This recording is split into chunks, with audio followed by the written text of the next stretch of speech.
Formula ఈ car racing పై ACB case నమోదు చేసింది. బీఆర్ఎస్ వర్కింగ్ ప్రెసిడెంట్ కేటీఆర్ ను A1 గా, ఐఏఎస్ ఆఫీసర్ అరవింద్ కుమార్ ను A2 గా పేర్కొంటూ ఎఫ్ఐఆర్ నమోదు చేసినట్లుగా ఏసీబీ అధికారులు తెలిపారు. ఓ ప్రైవేట్ కంపెనీ సీఈఓ బిఎల్ఎన్ రెడ్డిని కూడా నిందితుల జాబితాలో చేర్చారు ఏసీబీ అధికారులు. కేటీఆర్ పై విచారణ జరిపేందుకు గవర్నర్ జిష్ణుదేవ్ వర్మ ఇటీవల అనుమతించిన సంగతి తెలిసిందే. గవర్నర్ అనుమతితో తదుపరి చర్యలకు కాంగ్రెస్ సర్కార్ ఉపక్రమించింది. ప్రభుత్వ నిధులు దుర్వినియోగం చేశారని కేటీఆర్ పై అభియోగం మోపారు.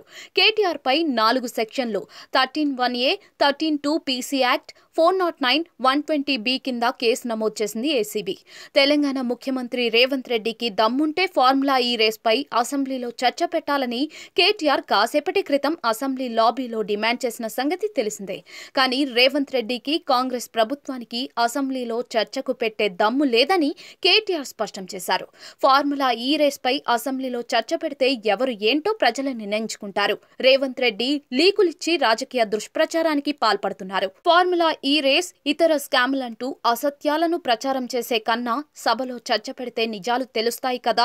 చర్చ 4 గోడల మధ్య కాదు, దమ్ముంటే అసెంబ్లీలో చర్చ పెట్టమని డిమాండ్ చేస్తున్నాం.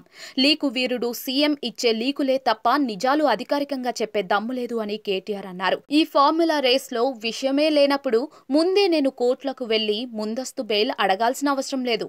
న్యాయంగా వ్యవహరించే ప్రభుత్వ ఆరోపణలు పరిశీలిస్తే ఏ జడ్జి అయినా వెంటనే కేసు కొట్టేస్తారనే నమ్మకం ఉంది.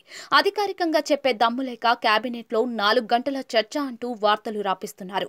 కేబినెట్ అంటే గాసిప్ బ్యాచ్ లెక్క తయారైంది. నిజాలు చెప్పే దమ్ము లేక సీఎస్ తో నోటీసులు, అనుమతులు అంటూ లీకులిస్తున్నారు అని కేటీఆర్ అన్నారు.